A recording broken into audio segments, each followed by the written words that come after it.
No, Friday again, I'm meeting here, another Michael night. No one will be here, but wow, great. So it's all to see, to hear Roddy and see the slides. Roddy, I'm sure, needs no introduction.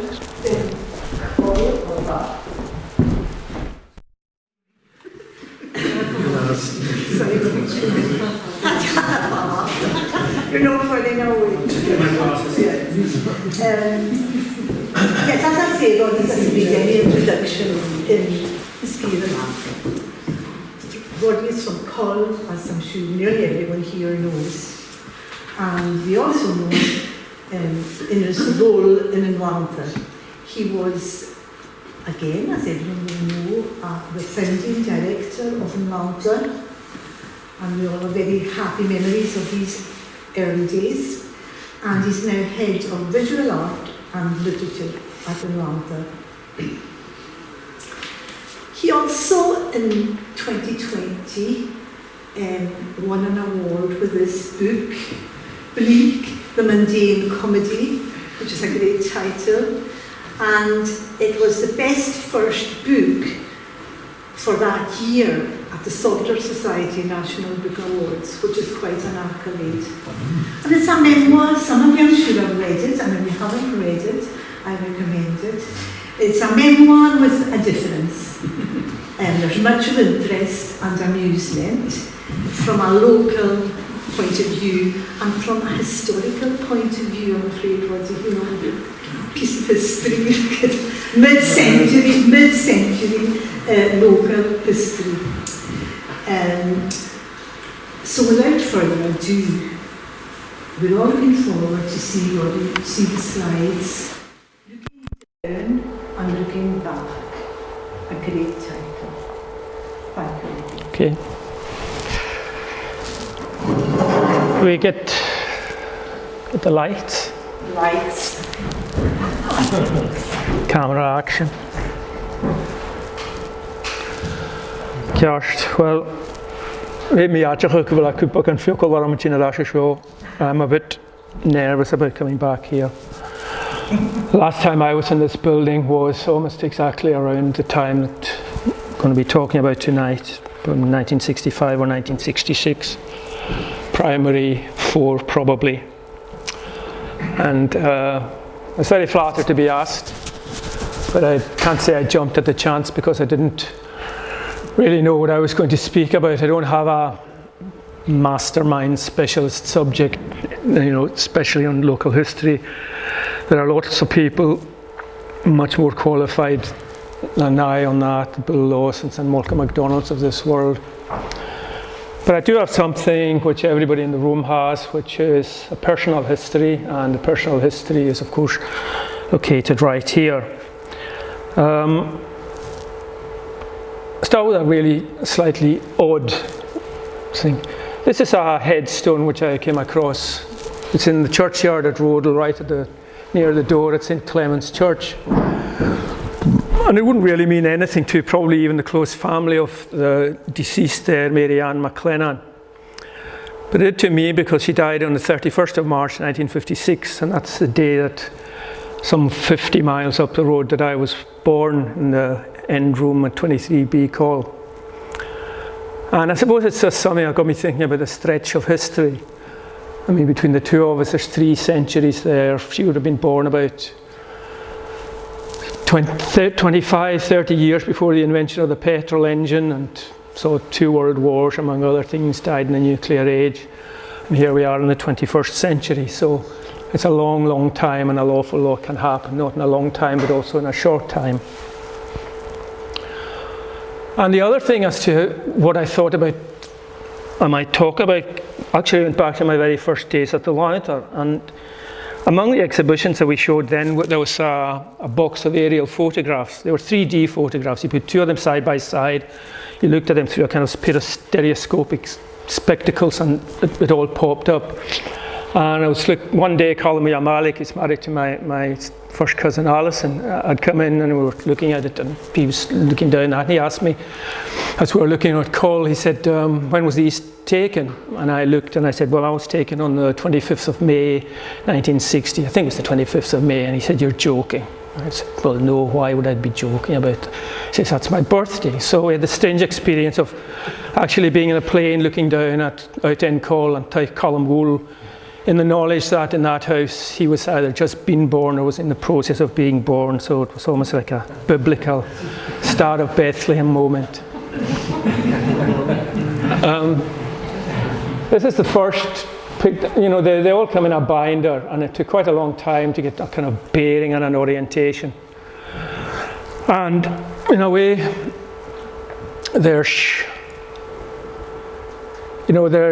in these photos, they can tell you a lot, and there's lots of things that you can see, the things that are there and things that are not there. So this one, if I can, where's my thingy-me? I can get it.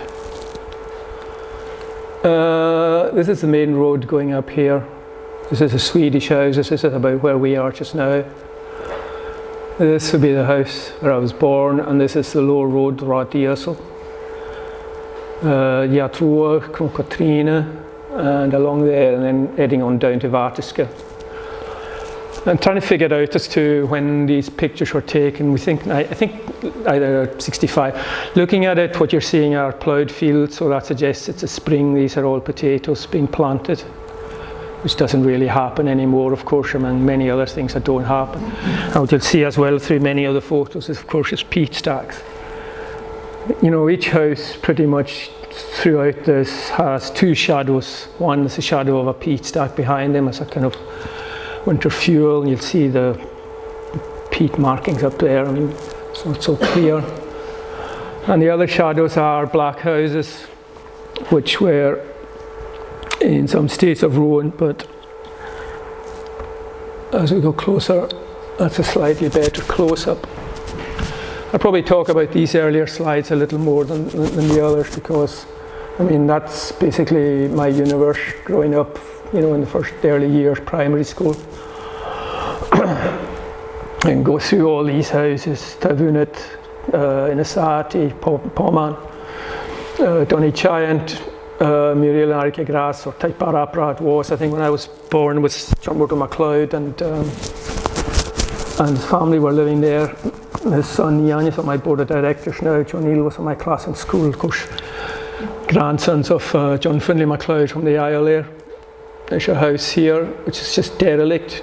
My uncle built a house there. It isn't there now, of course. This house now where John Morton Vowens is. That was Tayuna, and it was from that house that the children would have walked to the end of the road on the morning of the 1st of January 1919 to wait for their father, and of course he never came, along with $200. The post office was across the road, not down here, which is, as you see, nothing. There's no Vartisker Park. What you're always looking at is kind of the bones of the village. Some of the houses are still there. And there are many, many more now. It's much fewer. Where were we? McDougall's house.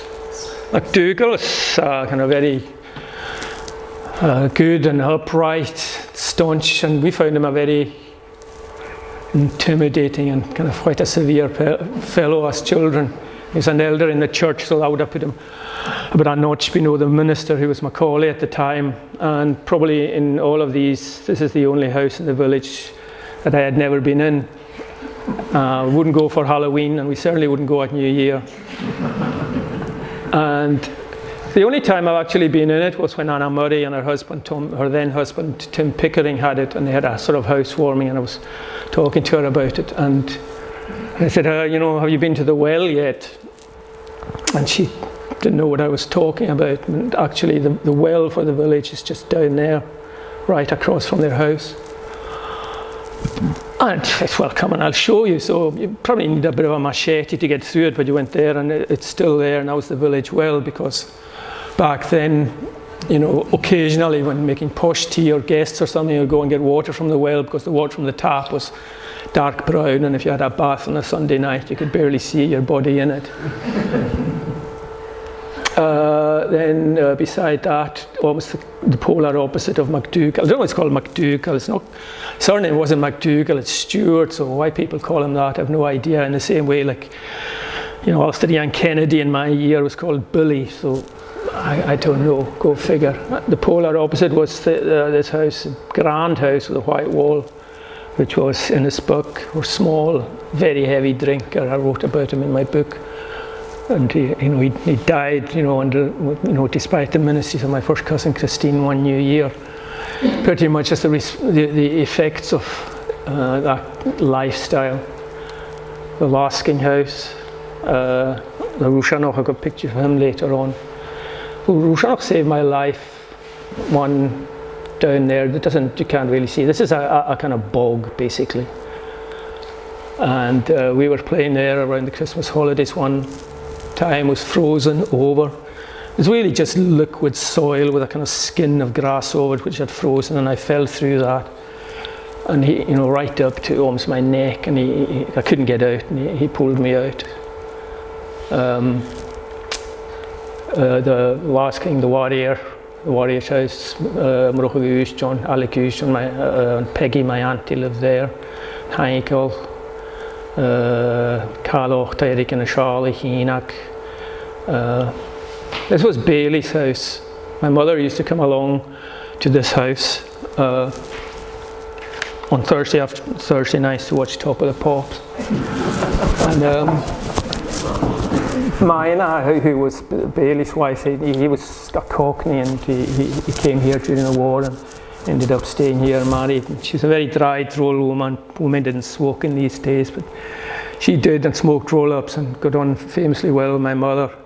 I remember she had a wee rhyme she used to have about a woman who had just buried her husband that day. Ich mi mo viag agus scuab min huis harumi lamli unach oil. I ate my food and I swept the house, and I hadn't been happier all year. All there is now housing. This is the Moloch, which is the top of the village where the bonfires, and from there you could be able to see. You're able to see out to kind of like almost a necklace. So I felt bonfires and Point, and then down in West of Back, and out in Col and Tongue, and all of this. Yangon, Taiwohan, and all the rest. The Peter's house, some of them are still there. That's a bigger close-up of Crossroads. It's the main road going up here in the Sarties. That's our house, and my Auntie Sheen. You can't make it out really, but the black house is still up there. My Auntie Sheena was living in that black house until, I can't remember what year it was, she was finally taken out and sent up to a single ender in Plasterfield, where she died without her community or her family, all alone. It was I remember it as being a very, not a hovel at all, a very nice warm house, very clean. And that's the post of us there. Ian Bunnet's there, and over there, what is now the Coll Pottery, that was Nochan's. The last time I was in the Springfield Road surgery, it's a few years ago, Ian Bunnet was there and John Murdo Nochan, both.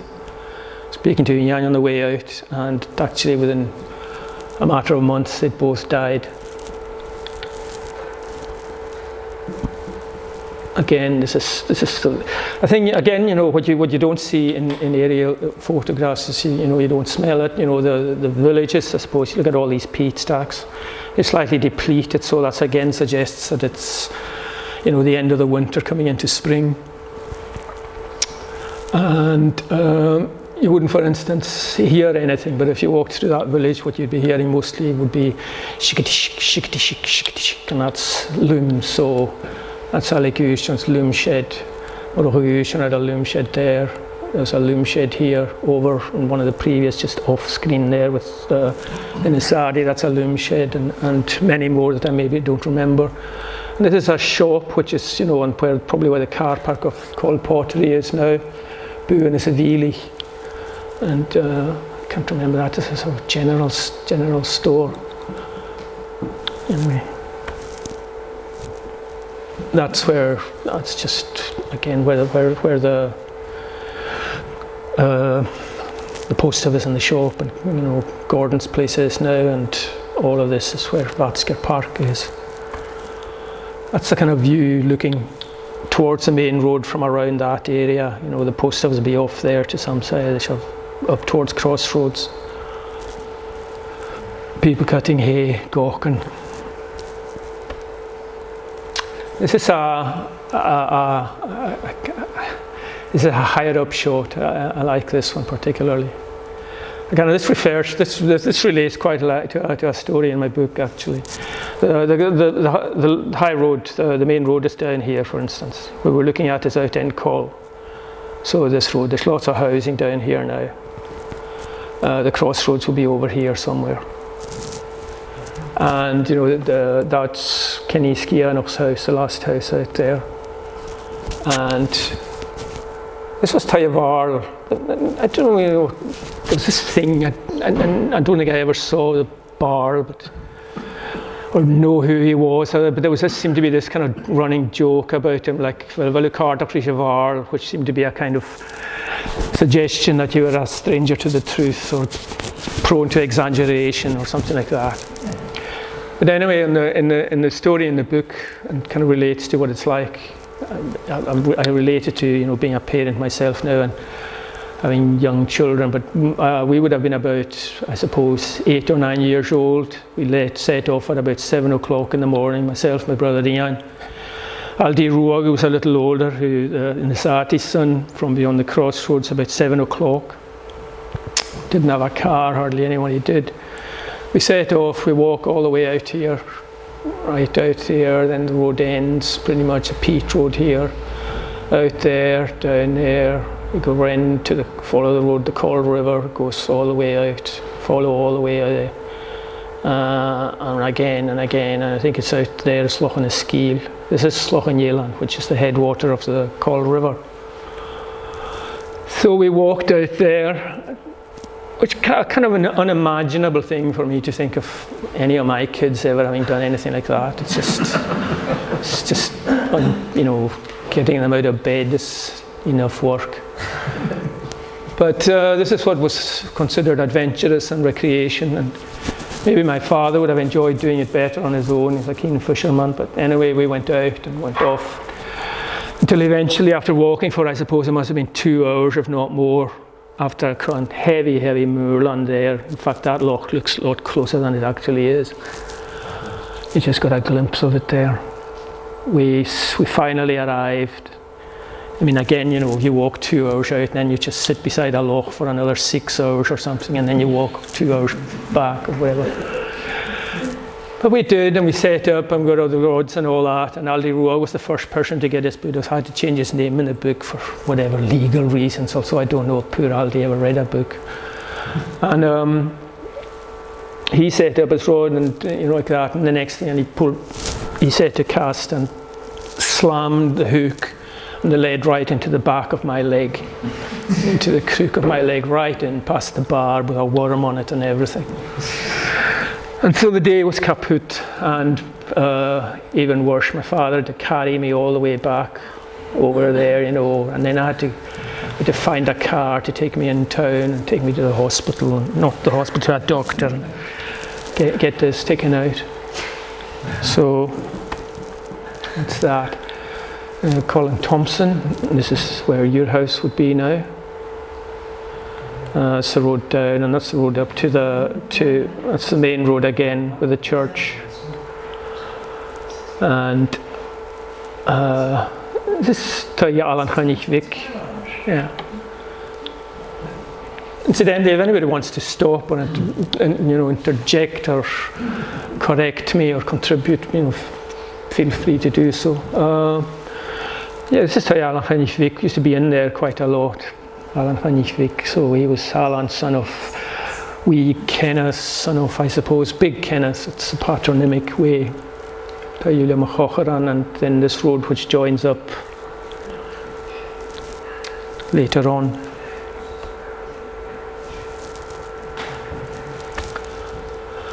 Again, a wider view. This is the church. This is Vatiska heading down. This is Australian's house. So Shonny Vepan, which is the pharmacy, which was then a butcher, and the old school and where we are just now, and the new school being built. And again, this is closer, almost directly over the church, looking down Light Hill, down to Back.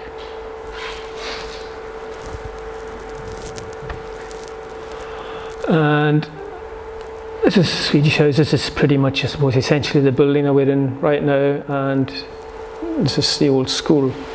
There's two buildings, primary 1 and this end, primary 2, primary 3, primary 4 here, and I remember maybe there was a piano up here, so it was probably a music. There's a headmaster's house. I mean, the largest houses in any village in Lewis used to be the headmaster's house and the manse. And actually, certainly not the case anymore. These kinds of houses are pretty much dwarfed by some of the kind of buildings that are going up nowadays. This is the canteen. The building that's still here back then was called the Red Shed, which was a shop. I remember it had a ham slicing machine in it. And my route to school would have been up the main road here and up here around there. This was a district nurse and a policeman in the village, and then up round the back and on there to the new school, but normally it was just up here. So there we are. And this is us on primary 2. It's Miss McGregor, so that's right. So I won't go through everyone there. Cathy Ann Borchialan. This is John Neal, who was he's now an architect, very established. Dina Vailo, Callan Fiach, Irina Fitaran. Billy, Osrian Kennedy, Maria she was in the Swedish House, this is John Ormanninghon, this is me. And George McCaskill, who works for CIB, who are our accountants. Naomi, famous car bodybuilder. Mabel Olasking, Furan, Maddie Vortikan, Dorothy. And this is Margaret Stewart, who can't be with us tonight because she's a Celtic connection. So it's a rather famous Gaelic singer. Gomhod gold medalist among my chels. This is me and my brother Ian. That's the main road with the school walls behind us. It's probably primary 3. Heading to school. To a ginormous peat stack, which is behind every single house in the village. So nothing unusual about that. That's the post office as it was behind us and behind me. Looking at it from another angle. This is, I remember one time there was a urinal there, a boys' urinal right round here. It was just a wall with a kind of door, and it didn't have a door, but just an up, so you went in. And one day when we were at the playground, there was a man with a breeze blocks and a trowel, and he was building this kind of L-shaped wall where the door was. And I asked him, Gianni, what are you doing? He must have been from Point, and he said, and I said, why are you doing that? And he must have been from Point, because he said, so the little girls can't see you when you're having a pee. It's ridiculous what you remember. Much more important things are forgotten than that. And just moving back, that's the dock downstairs there. There's a limited dead brain. He used to have I think that's a weaving shed as well. I'm not sure. What you see, what you don't see. There's no street lights, there's no pavements, there's no trees. There's far fewer houses. And it's kind of interesting because, let me see if I can get it. I asked what the school role was. I mean, you can see in terms of built environment, it's much thinner. But I asked what the school role was, and the school role for now is 116 pupils for primary 1 to primary 7, with some additions in the Scolari. But on the 21st October 1966, when the new school opened, there were 205 pupils enrolled at the school. So I don't know, bigger families, what's happened, birth control, I don't know. but bigger school roll and fewer houses. So there it is. The other thing, I'm going to mention weaving sheds. I got from the Haddis Tweed Authority. The industry peaked in the 1960s when a total of 7.6 million metres of cloth was produced, of which 66% was exported, much of it to the USA. At that time there were 6 mills in Stornoway with several tweed producers located around the town. There were over 750 mill workers and 1,200 weavers. 20% of those employed on the island in the 1960s worked in the industry. So I don't know if there are actually any weavers at all in the back district now, but there was many of them around the time of these pictures.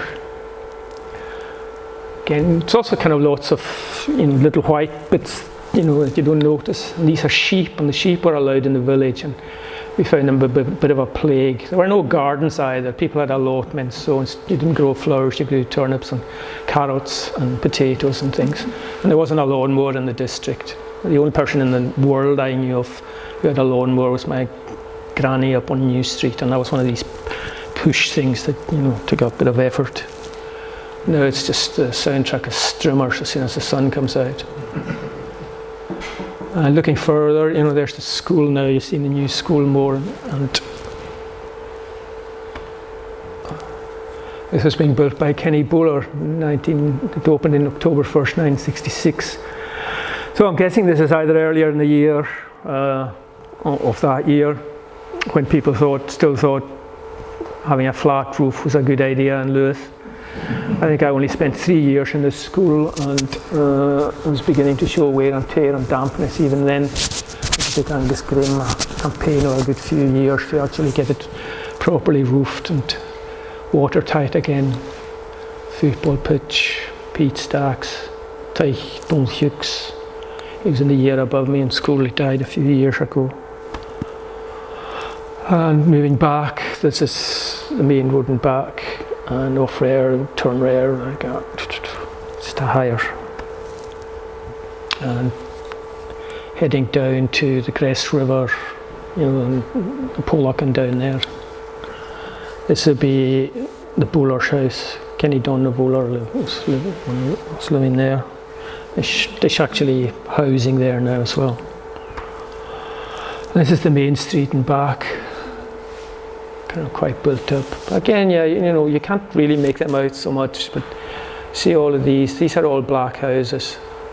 In fact, when I remember looking at these 3-dimensional photos, and when the lines are open, 1985, I'm looking over back, and because it worked quite effectively, in fact, I asked me, where did all the black? Because I'd actually worked on a job creation scheme down in with Denge Moore and Denge Buck and Kenny Donavuller's son, and then before I went to art school, one of our jobs was cleaning the drains out here.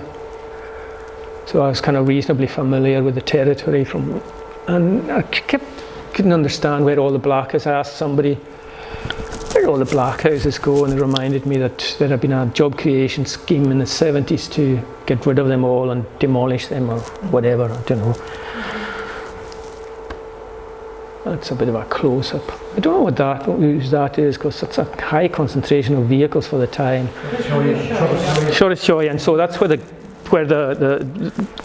post office is now as well. So he's okay.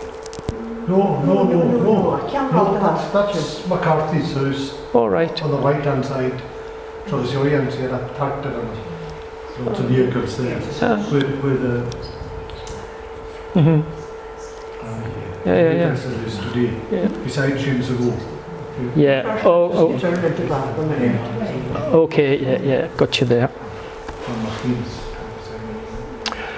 Colwarroch. This village, of course, didn't exist until after the Second World War. The breakup of the Coll Farm. It was one of these buildings, Coll Farm, and I think it was demolished when Cagnoch was editor of the Gazette, because I think he put it on the front page. It was just summarily demolished, the Coll farmhouse.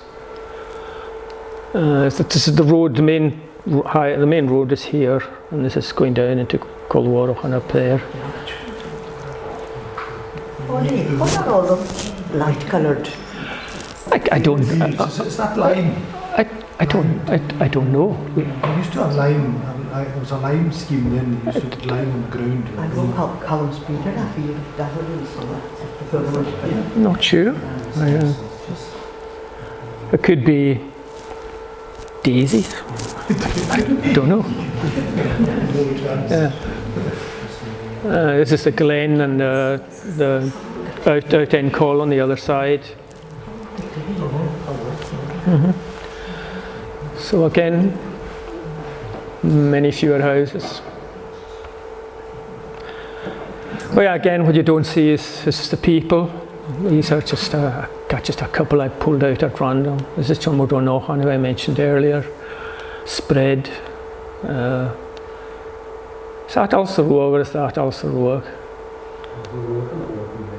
Yeah, that's also Roag. So who's this? Maybe.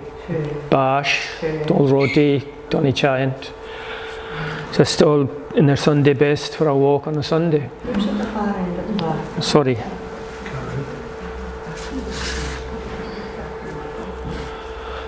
This is our house with a lean-to. You know, all of the houses that actually currently that you would have seen that currently still exist.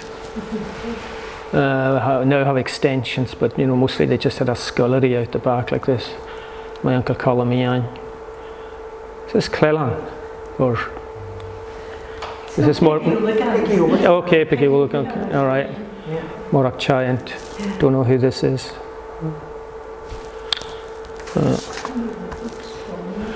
This is a photograph of us as the kids. We're up on the Moloch at the top, you know, off to the right.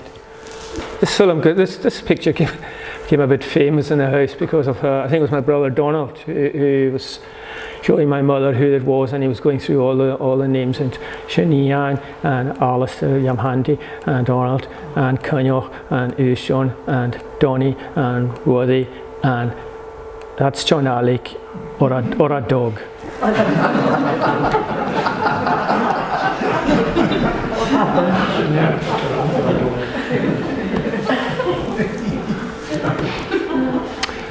And that's because I was talking earlier on about my Auntie Sheena who lived in the Black House. This is her. She was a herring girl. I remember her. Yeah. So, you know. And this is the Roshanach, who is a very famous character in the village. I don't know what, you know, he would be today if you'd call him some kind of like special needs or something, but he was kind of unusual. He was very, in his own way, very wise and very beloved by everyone, and he was always in and out of people's houses and so forth. And I actually think I wrote something in the book about him. You know, remember was it when the Vichu who was getting married early on, and he was aghast at this. And you'll never get the cotton board of Galatian. That guy doesn't have the money to put an overcoat on a sparrow. And so that photo would have been taken in much later, 1981. So the Rushmore and the Rushbuck, he was the Russian. I don't know why he was called the Roshanach, which means the Russian. You know, again, why people have names is a mystery. Where are we here? We detour to Tongue. So that's the main road going up from, this is Garrigurum. So the Angus River be down here. So it turned left into Tongue. I think Tongue is now the most built-up area in the whole of Lewis. And actually, it would be like from this time here, this would be the last house. You wouldn't see another house until you actually reach the outskirts of Tongue. Yeah, and look, this is all housing now. All housing. This is going along with the shore on your left if you're taking the bus going round Tongue. And it's just a compilation of photos. There's the shore, so the road coming round and in. I think that's the turn off around where Angie Weems was houses around there, isn't it? It's looking up towards the main road, which will be up here. Yeah, that's so. Yeah, that's the main road. So that's the town school. So you come round there and you come round the corner and all that. I think this was this on a boat. Sure. Mi smejo, anjel sam. Ani mi kenny cho. Dero. Kenny Buller's hen house. Yeah, that was what's there now. Aye.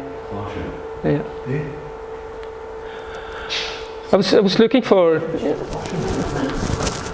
some of the most interesting pictures I thought were missing, you know, and one of the ones I was really looking for was up here, and this is the closest I could get.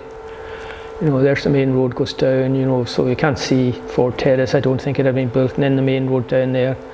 But I really wanted to see the Glantu because that's where the tinkers were, and you know, when I was going to school on the bus, you know, you pass that where the Glantu now, you know, at the bridge.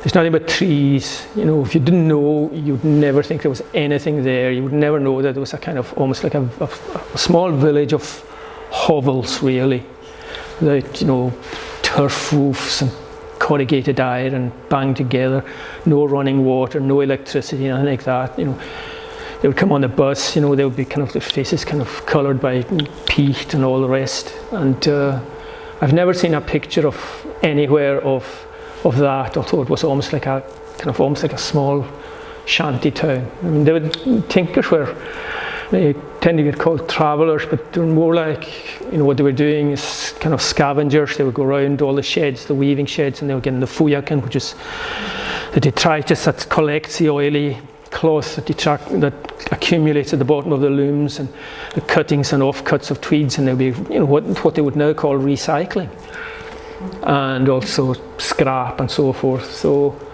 I don't know, up there as well nowadays is the Clochan Borough, which is a kind of housing scheme which I was working on again.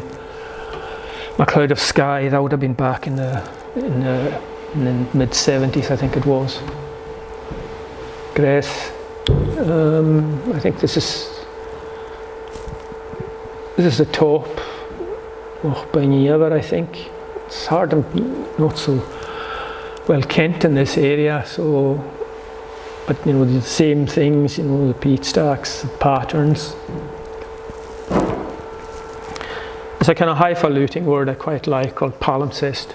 A palimpsest is back in the early days of writing, you know, when the only writing material was vellum, calfskin, and it was usually monks writing on this. And once the message had passed or served its purpose, they would scrape off, you know, the writing, and then they would write on it again. And you know, with X-rays and forensic techniques now, you can see that it's a pattern, and the land is quite like that. You know, it's a tattoo of things. Something grows over, something's knocked down. Actually, after the First World War, when, you know, aircraft were used as spotter planes, people who had worked in the maps and the Ordnance Survey started using this for archaeology, so they were able to see the patterning of where ancient house, you know, like in, for instance, during a very dry weather, they would, from the air, be able to see. I'm Griash, so I don't Anybody? This one? Yeah, okay, so you go along there and you follow there, and you'd meet, the main road will be coming up this way, I think. What road is that going to? It looks, I think it's just a peat road going out to the peat banks. Oh, no, it's house there. Yeah.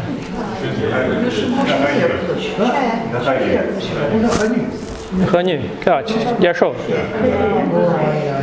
Okay.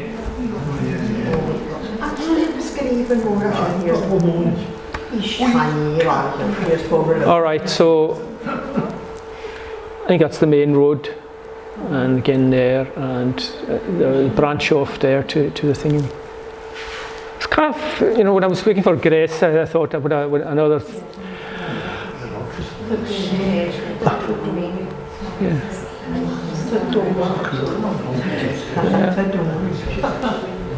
Okay.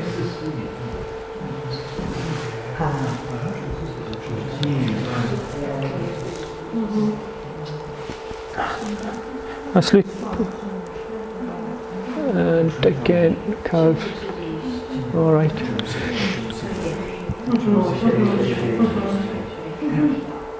I was disappointed when I was, looking at Gress that they didn't have any aerial shots of the cemetery, because of course the cemetery, so as there are fewer houses, there were also a lot fewer headstones than there are now. So I mean, I'm destined to head there myself, later rather than sooner, I hope. But everybody I've spoken to of my father's generation, that's where they're at rest now. I remember my cousin, my uncle Colamian and her near neighbour Kanyach Kenak talking after a funeral. We were down there, and both their layers were side by side pretty much, and they would remain neighbours in death as in life, and they would continue to have the conversations in the afterlife, I suppose. And Tolsta, Tolsta, in a funny way, looks almost like a busier and a bigger village than. That's the main road down there, heading off down to Gary, and this is there. I mean, Tolsta back then was further away. It was. I remember a single track road. My auntie Peggy had, my auntie Alice had her Pete there.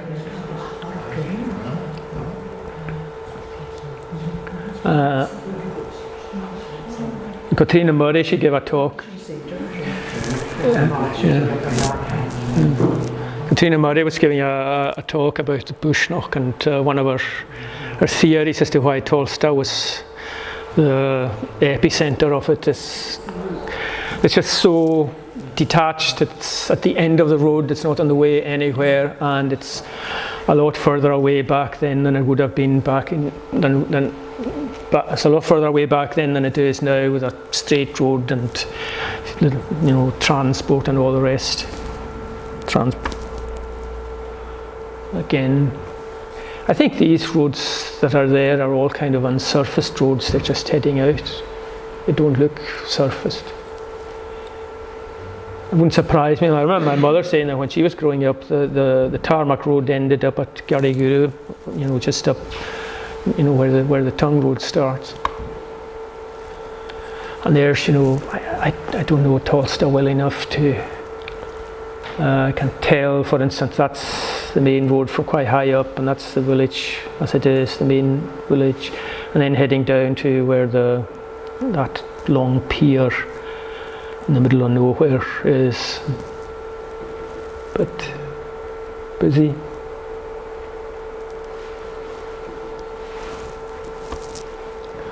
And that's Tolsta on the ground from around that time. Kyle Senior Pete. This fellow is still around, and there they are. Pete. And thank you to John McLean for doing all of that for me. And here's a photo of us, just to finish up. This is from a haul of fish we had and they're all these big fat fish, so about 2 pounds, 1.5, 3 and 3/4 pounds, from O'Helavat and Loch Tana and that one from Loch Fatanosh on proper fishing. My wee brother Kenneth Malcolm, myself, John Alec, Donald, my cousin Conyo, who died in 1977, Ian. I think that's my mother there. So, and it's actually, I think it's quite late in the year, because I think the mud was about to come on, because that's a daily rate. 1970. Yeah, is it? Oh, I thought it was the mud, so it's earlier than I thought. Okay, yeah. So, what time of year is that, are we talking? Well, it's in the summer then. I thought it was later in the year. Yeah. Okay. What? No, I don't. We used to use them to light the fire. Anyway, that's me done, I think. I mean, I don't know. There's things I'd written as well. You know, like I think people have said, you know. So the American writer William Faulkner said, "The past is never dead. It's not even past." And you know, if anyone wants to see. Does anyone want to ask Roddy any questions or make any comments? Yeah. Go ahead. So, all the chat was.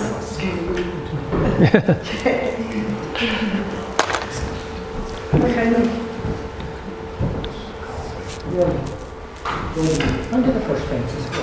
First fences? Oh, I don't know. Well, it's hard to say. You know, it's quite high up. You know, Did they get cancelled? well, I was during the 80s. I was sort of the IDP program, and they used to say if you stay too long in one place, someone will put a fence around you.